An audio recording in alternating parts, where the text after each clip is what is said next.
Hello students, देखो ये कुछ सिंगेज के कुछ डाउट्स हैं फंक्शंस के, जो आपका अगला टेस्ट होगा उसके कुछ डाउट्स हैं। ये क्वेश्चन नंबर 20 है सिंगेज के अंदर। डोमेन ऑफ द फंक्शन आपको ये बताना है। डोमेन ऑफ फंक्शन, ये फंक्शन दे रखा है भाई, f x is equal to under root of x square minus में ग्रेटेस्ट इंटीजर ऑफ एक्स का होल स्क्वेयर। आपको जैसे इसकी डोमेन निकालनी है बच्चों, है ना। तो डोमेन निकालने के लिए हम सबसे पहले क्या देखते हैं कि ये जो है ना रूट में फंक्शन है, तो रूट में फंक्शन है तो ये पॉजिटिव होना चाहिए, यानी एक्स स्क्वेयर माइनस में greatest integer of x square should be greater than zero. ये देखते हैं हम इसमें, है ना। तो इसके फैक्टर करोगे तो ये क्या होगा, एक्स प्लस में greatest integer of x into में a square minus b square into में एक्स माइनस में ग्रेटेस्ट इंटीजर ऑफ एक्स, ये greater than zero. X minus में ग्रेटेस्ट इंटीजर ऑफ एक्स होगा फ्रैक्शनल पार्ट, एक्स प्लस में greatest integer of x into में ये क्या होगा, fractional part of x. This should be greater than equal to zero. आपको पता है फ्रैक्शनल पार्ट ऑफ एक्स तो हमेशा ही पॉजिटिव होता है, तो इसको हटा सकते हो आप, यानी ये एक्स प्लस में ग्रेटेस्ट इंटीजर ऑफ एक्स ये आपका ग्रेटर देन जीरो होना चाहिए, ठीक है। यानी आपका जो एक्स है that should be greater than equal to minus में ग्रेटेस्ट इंटीजर ऑफ एक्स। यानी एक बात बताऊँ, यानी ऐसा नंबर जिसकी वो जो है उसके ग्रेटेस्ट इंटीजर से माइनस से बड़ा होना चाहिए बस। तो देखो पॉजिटिव नंबर में तो ये हमेशा सेटिस्फाई होगा, लेकिन ये रिजल्ट जो है नेगेटिव नंबर, देखो पॉजिटिव में देखो एक्स ही पॉजिटिव है, ग्रेटेस्ट इंटीजर ही पॉजिटिव हो, तो पॉजिटिव में तो हमेशा सेटिस्फाई होगा, लेकिन ये जो है नेगेटिव में सेटिस्फाई नहीं होगा, है ना। क्योंकि नेगेटिव में जैसे आप ले लो, आप सपोज करो ये ले लिया एक्स को आपने -1.3 ले लिया, तो यहाँ तो क्या हो जाएगा -1.3 और प्लस में ग्रेटेस्ट इंटीजर ऑफ -1.3, तो -1.3 का ये -1.3 प्लस में ग्रेटेस्ट इंटीजर ऑफ ये तो -2 हो जाएगा ना, तो ये तो लेस देन जीरो होगा, तो ये पॉसिबल नहीं है ना। तो ये कब पॉसिबल है, ये तो नेगेटिव आ जाएगा, सेटिस्फाई नहीं करा, तो इसका मतलब एक्स आपका कहाँ से कहाँ बिलोंग करेगा, जीरो से, पॉजिटिव में हमेशा करेगा, 0 to इन्फिनिटी, ये आपका आंसर आ जाए।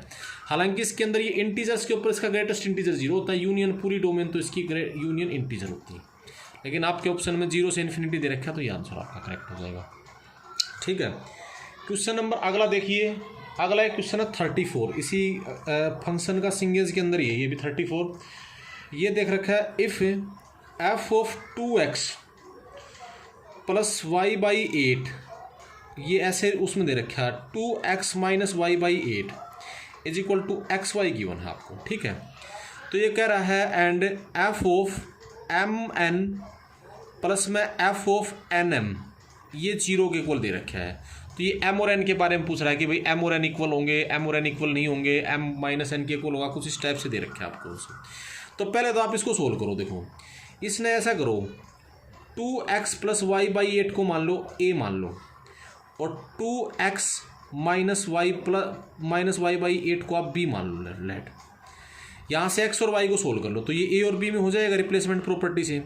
इन दोनों को ऐड करोगे तो यानी इन दोनों को ऐड कर दो, आप सोल्व कर लोगे, ऐड करोगे तो कैंसिल हो जाएगा, यानी 4x is equal to a plus b हो जाएगा। That means x is equal to a plus b by 2 4 हो जाएगा। इन दोनों को माइनस करोगे तब की बार ये कैंसिल हो जाएगा, तो ऐड करोगे तो ये क्या हो जाएगा, y माइनस करोगे तो y by 4 is equal to a minus b, तो y की वैल्यू क्या हो जाएगी 4 इंटू में a माइनस बी, ठीक है। तो एक तरह से आपका रिलेशन किसके इक्वल आ जाएगा 34th क्वेश्चन के अंदर। देखिए ये जो आपका आंसर है ये किसके इक्वल आ जाएगा, देखो एफ ऑफ, यानी उसकी जगह तो m रखते, यानी a comma b is equal to, तो a b में लिखा है तो a की वैल्यू, x की वैल्यू कितनी आई है आपके पास a प्लस बी बाई 4, और y की वैल्यू क्या आई है a माइनस बी बाई 4, ठीक है। 4 से मल्टीप्लाई हो जाएगा, तो ये 4 से 4 कैंसिल हो जाएगा, a प्लस बी इंटू में माइनस बी यानी a square minus b square होगा।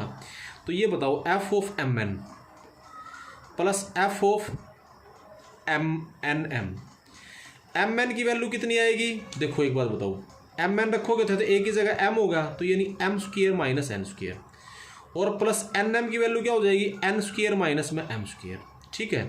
तो ये कैंसिल हो गया, बात समझ गया आप बात ये। तो इसका आंसर क्या आ गया 0। तो इसका मतलब ये जो आंसर है f of m n f of n m, या एम एन पे कुछ डिपेंड पड़ा भाई इसके अंदर, तो ये आंसर हमेशा क्या रहेगा 0, ठीक है। फॉर ऑल वैसे तो mn, लेकिन अब इसमें एक बात और आ गई। जैसे यहाँ पर देखो, इसके अंदर आपने जिसको सोल्व करा, हाँ ठीक है, ये तो 4 ऑल mn हो जाएगा बच्चों, ठीक है ना। यहाँ पर कोई ऐसा कंट्राडिक्शन तो नहीं आ रहा। हाँ, this is true for all mn, mn के लिए ट्रू हो जाएगा, ये आपका आंसर हो जाएगा। नेक्स्ट क्वेश्चन पढ़ो आप। ये अगला दे रखा है, इफ ये दे रखा है भाई f of x comma y, if f of x plus y, ये फंक्शन रिलेशन है।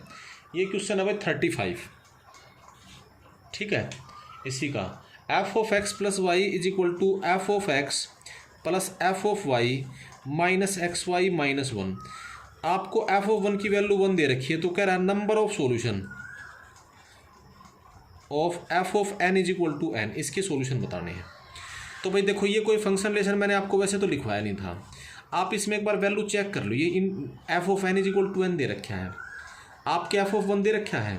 तो एक बात बताओ, f ऑफ 2 की वैल्यू कितनी हो जाएगी? f x को भी 1 पुट कर दो और x is equal to y is equal to 1 1 put कर दो, तो ये 1 प्लस 1 यानी 2 हो जाएगा। ये f of 1 plus f of 1 और माइनस में 1 माइनस 1 रखोगे तो f ऑफ 1 की वैल्यू 1 है, 1 प्लस 1 माइनस 1 माइनस 1, तो ये 1 से 1 कैंसिल हो जाएगा, यानी 0 आ जाएगा f ऑफ 2 की वैल्यू, ठीक है। f ऑफ 1 1 था, f ऑफ 2 की वैल्यू क्या आ गई? 0। अब जरा f ऑफ 3 ले लो, x को तो ले लो आप 2 और y को ले लो आप 1, तो यह क्या हो जाएगा? f ऑफ इसके अंदर रखोगे तो f of 2 plus 3 is equal to f of 2 plus f of 1 minus 2 into 1 2 minus 1 f of 1, ठीक है। ये f ऑफ 3 होगा, f ऑफ 2 की वैल्यू आपके पास 0 आ चुकी, f ऑफ 1 की वैल्यू प्लस 1 है, ये माइनस 2 माइनस 1 कैंसिल हो गया, ये क्या आ गया भाई? माइनस 2। इसी तरह से आप f ऑफ 3 की वैल्यू निकालोगे, f ऑफ 4 की वैल्यू आप देख रहे हो, देखो f ऑफ 1 की वैल्यू तो बनाई, f ऑफ 2 की वैल्यू कितनी आई? 0, f ऑफ 3 की वैल्यू आई माइनस 1, तो क्लियरली बात है f1 ग्रेटर देन f2 आ रहा है, ग्रेटर देन f3, अब obviously greater than f of 4 ही आएगा, ऐसे जनरल चलेगा। f1 यानी ये greater then f of n है। तो यहाँ से एक बात बताओ, ये तो बात क्लियर है कि f ऑफ n हमेशा ऐसे ही ग्रेटर देन क्या होगा? f ऑफ n, तो ये f of n is less then f of 1 होगा या नहीं होगा? हमेशा for all n greater than 1 होगा।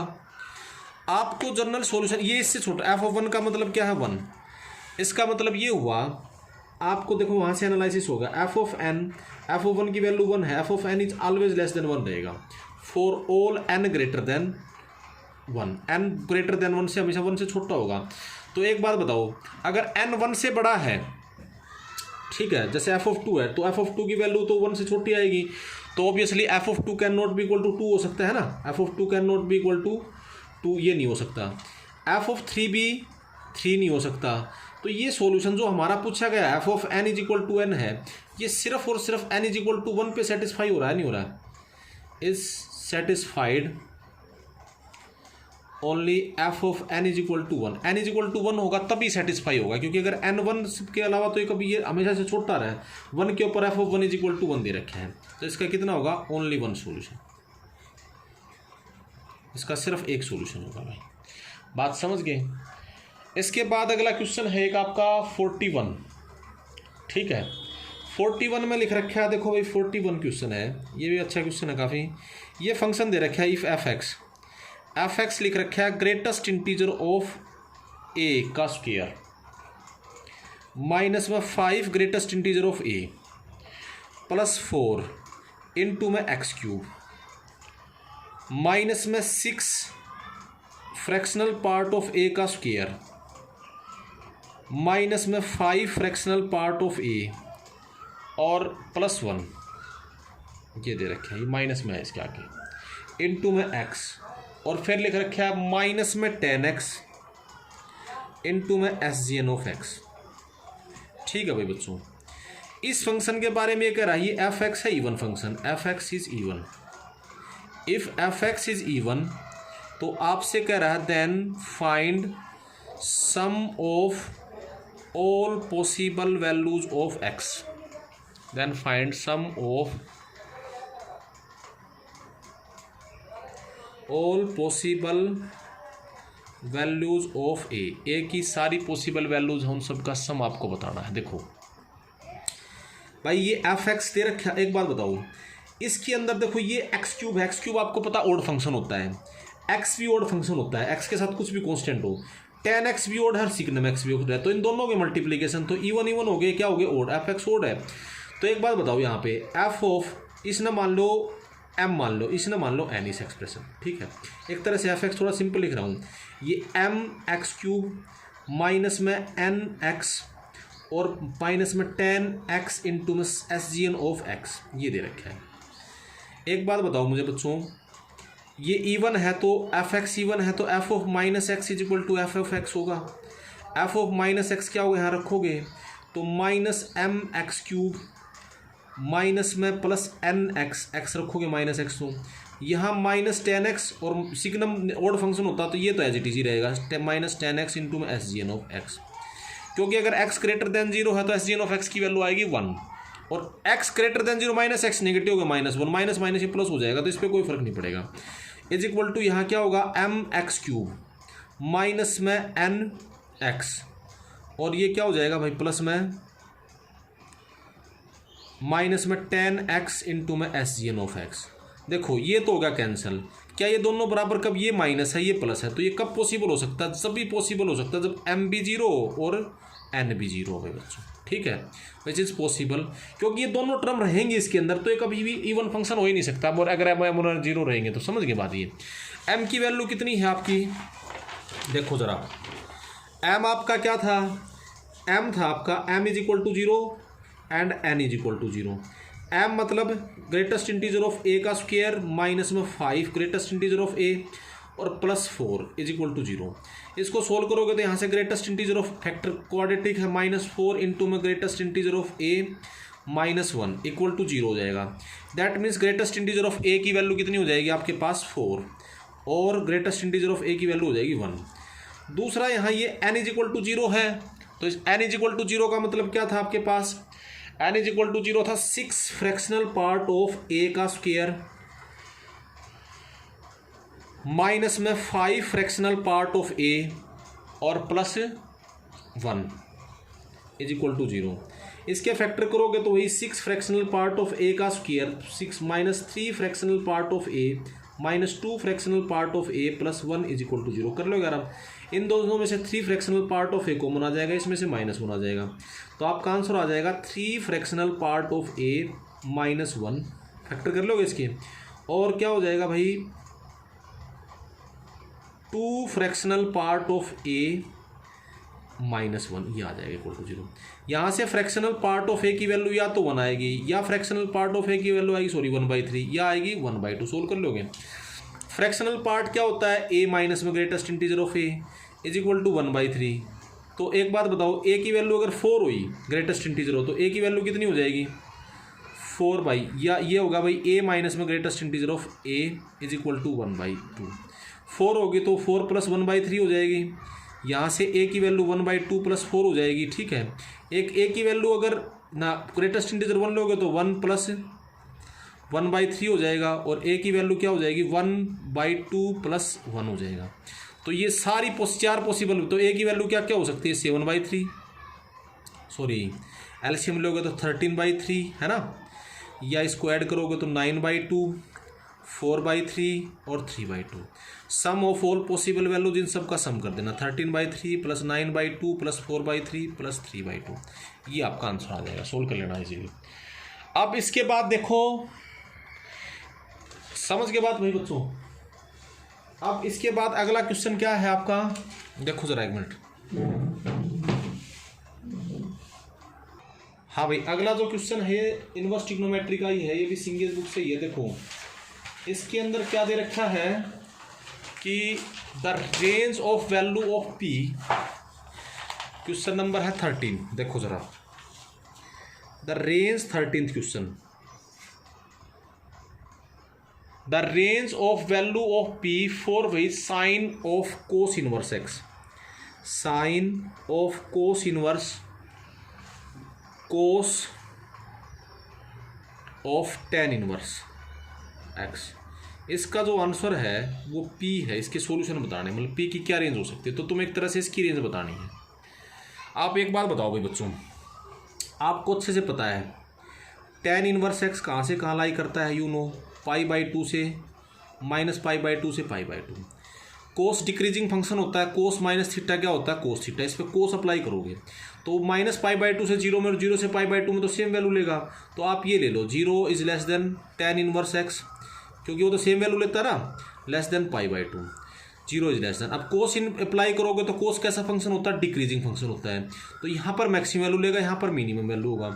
Cos of 0 greater than equal to cos of tan inverse x is greater than equal to cos of π/2 होगा। Apply करोगे तो कोस 0 की वैल्यू 1 है, ये 0, तो इसका मतलब ये 1 is less than cos of tan inverse x is less than equal to 0। Sorry, ये ग्रेटर देन है, ये 0 लिख, यहाँ 0 ये लिख लेता हूँ, लेस देन है तो स्ट्रिक्टली लेस देन होगा इसके अंदर, ठीक है।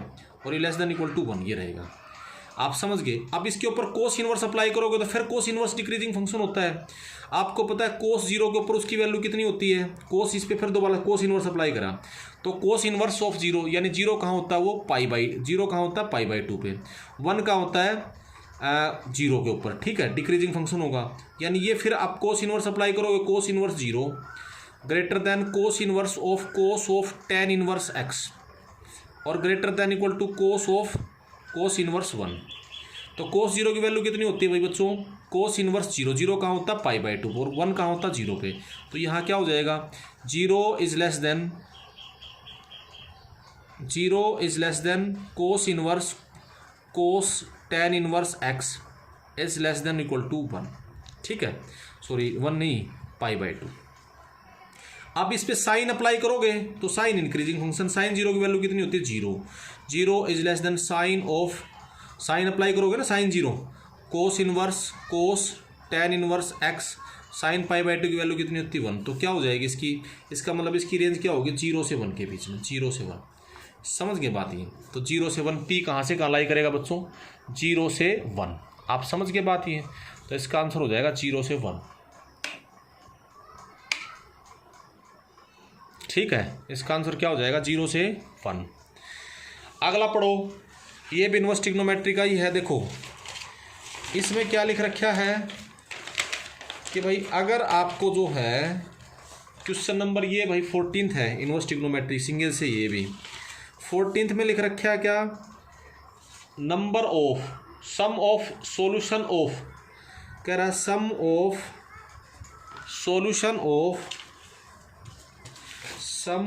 सॉल्यूशन ऑफ इक्वेशन लिख रखे आपके पास 2 sine inverse of √1 plus x plus x square plus cos inverse of √x plus x square is equal to 3π/2। भाई इस तरह के क्वेश्चनों को कैसे सोल्व करते हैं बच्चों, देखो ध्यान से। इस तरह के क्वेश्चन में हम हमेशा क्या करते हैं, पहले तो इनकी रेंज निकालो, क्योंकि वैसे तो बहुत बड़ा फार्मूला हो जाएगा रेंज के ऊपर। ये कहाँ से कहाँ लाई करना चाहिए डिफाइन होने के लिए, साइन इनवर्स -1 से 1 के बीच में होता है। तो ये वैल्यू क्या होगा, ये डिफाइंड ही तब होगा जब 0 is less than equal to, क्योंकि रूट है तो पॉजिटिव होना चाहिए, नेगेटिव भी नहीं हो सकता। 0 is less than 1 plus x square less than equal to 1। And ये कब डिफाइंड होगा, ये भी 0 is less than equal to x plus x square is less than equal to 1, ठीक है।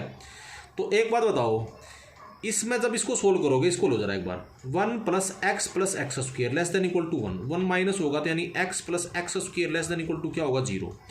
यहाँ पर ये एक्स प्लस एंड, यहाँ पर क्या एक्स प्लस एक्स स्क्वेयर क्या ग्रेटर देन इक्वल टू 0 दे रखा है, ये 0 से बड़ा है, यहाँ 0 से छोटा, यहाँ 0 से बड़ा। तो क्या पॉसिबिलिटी है, केवल एक ही पॉसिबिलिटी रहेगी भाई, x plus x square should be equal to, आपके पास क्या होना चाहिए, x plus x square is equal to 0 होना चाहिए। इसका मतलब एक्स की वैल्यू या तो 0 आएगी या -1 आएगी। आप अगर एक्स को एक बार इसमें चेक कर लो, if x is equal to 0 है तो यहाँ वैल्यू पुट करना, क्या इसका आंसर आ रहा है 2 साइन इनवर्स, 0 रखेगा तो 1 आ गई, आ गई, प्लस में कोस इनवर्स 0, ठीक है। तो साइन इनवर्स 0 की वैल्यू 1 की वैल्यू कितनी होती है बच्चों, साइन इनवर्स 1 होता है π/2, 2 से मल्टीप्लाई करोगे पाई प्लस कोस इनवर्स 0 π/2, ये क्या होगा 3π/2। इसका मतलब ये 0 इसका सोल्यूशन है, x is equal to 0 is solution, ठीक है। अब फिर देखो आगे देखोगे, है ना, फिर -1 पुट करके देखोगे इसमें x is equal to -1 put करोगे तो इस x इज इक्वल टू -1 भी पुट करके देख लेना। -1 पुट करोगे तो ये भी 1 आ जाएगा, या -1 पुट करोगे -1 ये भी 0 आ जाएगा। तो x इज इक्वल टू -1 भी इसका सोल्यूशन है। तो इन दोनों का सम कितना, 2 ही सोल्यूशन है, 0। सम ऑफ सोल्यूशंस कितना हो जाएगा, 0 प्लस -1 इज इक्वल टू -1 हो जाएगा। ये आपका आंसर हो जाएगा। ठीक है, एक क्वेश्चन है आपका भाई 6th, देखो ये है, ये फंक्शन से ही है, ये IIT में आया हुआ क्वेश्चन है, बड़ा आसान सा क्वेश्चन है वैसे तो। देखो ये फंक्शन दे रखा है आपको, ये दे रखा है if f(x) is equal to alpha x by 1 plus में x की वैल्यू -1 नहीं है, तो कह रहा है find the value of, for what value of alpha, आपसे पूछ रहा है for what value of alpha. ये इक्वेशन है f of x is equal to x है। सोल्व कर लो इसको सीधा। f ऑफ x क्या हो जाएगा भाई बच्चों, f ऑफ x क्या होगा यार, x की जगह f(x) रखना है, यानी f alpha x plus 1 plus alpha 1 plus f(x) is equal to x। f(x) की वैल्यू रख दो आप यहाँ पे, अल्फा इंटू में ये फॉर ऑल x है, ये ऐसे सोल्व करना ना भाई, ये x, ये आइडेंटिटी बनेगी, फॉर ऑल x बन जाएगी।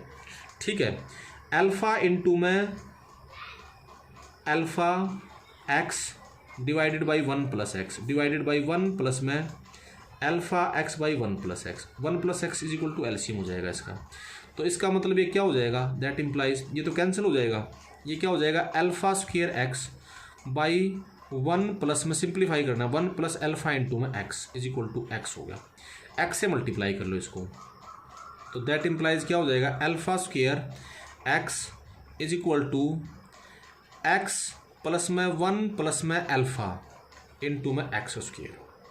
ठीक है, तो ये क्या बन गया भाई 1 प्लस में अल्फ़ा इंटू में एक्स स्क्वायर प्लस में अल्फ़ा स्क्वायर माइनस 1 इंटू में एक्स, इसको इधर ले आए इक्वल टू 0।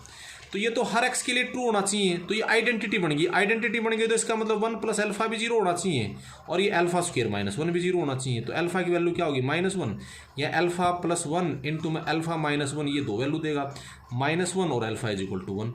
तो -1 दोनों को सेटिस्फाई करती है, तो अल्फा की वैल्यू क्या हो जाएगी -1। ठीक है, समझ के बाद नेक्स्ट देखो, एक क्वेश्चन और है लास्ट इसका, ये भी फंक्शन से ही है। इसमें आपको दे रखा है, ये फंक्शन है भाई ऐसे, ये 25 क्वेश्चन है। f डिफाइंड कर रखा है कहाँ से कहाँ, f डिफाइंड है -∞ से -1 टू 0 टू e की पावर 5। ठीक है, फंक्शन दे रखा है f(x) is equal to e की power e raise to power x cube minus में 3x प्लस 2। इस फंक्शन की 1 1 ऑन टू डिस्कशन कर रखी है, मतलब 1 1 है, मैनी 1 है, इनटू है, ऑन टू, ये ऑप्शन है f के बारे में। तो आपको बताया था भाई 1 1 चेक करने के लिए तो सबसे पहले क्राइटेरिया क्या बताया था भाई, आप इसको वो बताया, 3 मेथड बताए थे। एल्जेब्रिक, एक कैलकुलस का यूज़ करके सोल्व करते थे, तो इसमें एल्जेब्रिक तो काम करेगा नहीं, कैलकुलस का करते हैं। इसको डिफ्रेंशिएट करो f(x) करोगे तो e की पावर का फंक्शन है, तो e की power x cube minus 3x plus 2 into में ऊपर वाला करोगे तो 3 इंटू में एक्स स्क्वायर माइनस 3। ठीक है, देखो ये हमेशा पॉजिटिव, e की पावर x क्यूब माइनस में 3x प्लस 2, 3 कॉमन आ जाएगा यहाँ से, इंटू में एक्स स्क्वायर माइनस 1। एक बात बताओ, ये एक्सप्रेशन तो हमेशा हमें बताया था उसका डेरिवेटिव अगर हमेशा पॉजिटिव है तो वो इंक्रीजिंग, नेगेटिव हो तो डिक्रीजिंग, यानी डेरिवेटिव या तो हमेशा पॉजिटिव अपनी डोमेन में या हमेशा नेगेटिव हो तो फंक्शन 1 1 होता था। तो एक बात बताओ, इसकी डोमेन तो -∞ से -1 है, -∞ से -1 में तो ये एक्स स्क्वायर माइनस 1 पॉजिटिव होता है, क्योंकि अगर सोल्व करोगे x square minus 1 greater than 0 लोगे तो इसके फैक्टर होंगे -1 और 1, -1 1 प्लस माइनस प्लस। तो या तो एक्स की वैल्यू -1 से छोटी होनी चाहिए, एक्स की वैल्यू 1 से बड़ी होनी चाहिए। तो ये -∞ से -1 में तो पॉजिटिव है या नहीं है, पॉजिटिव है, तो इसका मतलब ये क्या होगा, this is greater than equal to 0 for all x belongs to -∞ to -1।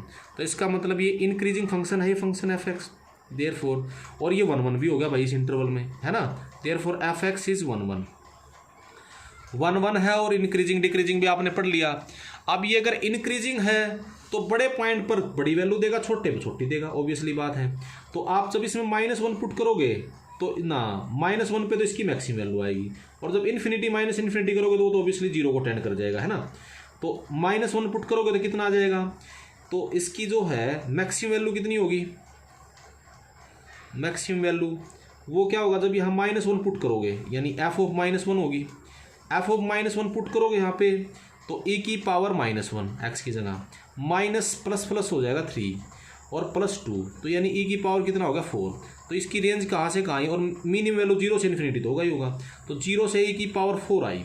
लेकिन आपको कहाँ से कहाँ दे रखे है इसकी कोडोमेन, 0 से e की पावर 5, तो ये इसका सबसेट है ना, this is the subset of 0 to e की पावर 5, इससे छोटा है तो पूरी इसकी प्रॉपर कोडोमेन नहीं आई, तो इसका मतलब ये इनटू फंक्शन है। तो क्या ऑप्शन आ जाएगा, ये फंक्शन कैसा है, इसका मतलब ये इनटू फंक्शन है, इसका मतलब ये फिर क्या हो जाएगा, ये फंक्शन है 1 इनटू। ठीक है भाई बच्चों, ये कुछ पिछले इस टेस्ट के लिए डाउट्स थे, आप इसको पढ़ लेना बच्चों। Okay that's all.